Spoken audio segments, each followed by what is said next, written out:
ഉത്രാളിക്കാവ് ക്ഷേത്ര മൈതാനിയിൽ ഹിന്ദു ഏകതാ സമ്മേളനം നടന്നു. ഹിന്ദു ഏകതാ സമ്മേളനം സംഘാടക സമിതിയാണ് സമ്മേളനം സംഘടിപ്പിച്ചത്.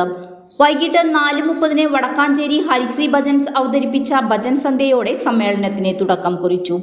ദേശമംഗലം ഓങ്കാരാശ്രമം മഠാധിപതി സംപൂജ്യ സ്വാമി നിഗമാനന്ദ തീർത്ഥപാദർ സമ്മേളനം ഉദ്ഘാടനം ചെയ്തു. ശശികുമാർ കൊടക്കാടത്ത് സമ്മേളനത്തിൽ അധ്യക്ഷനായി. രാഷ്ട്രീയ സ്വയം സേവക സംഘം പ്രാന്തീയ കാര്യകാരി അംഗം ടി ശ്രീജിത്ത് മുഖ്യപ്രഭാഷണം നടത്തി. വിവിധ ഹൈന്ദവ സാമുദായിക സംഘടനാ നേതാക്കൾ സമ്മേളനത്തിന്റെ ഭാഗമായി.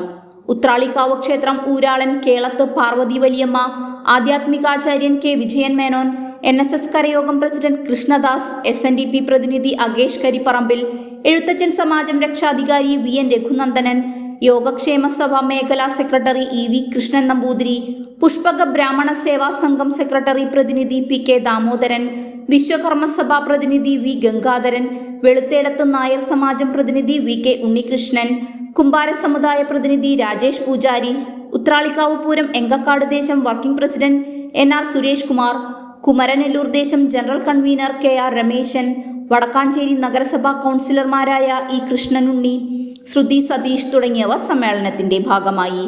VP Jayanandan, MP Vishnu, KR Minimol തുടങ്ങിയവർ പ്രസംഗിച്ചു.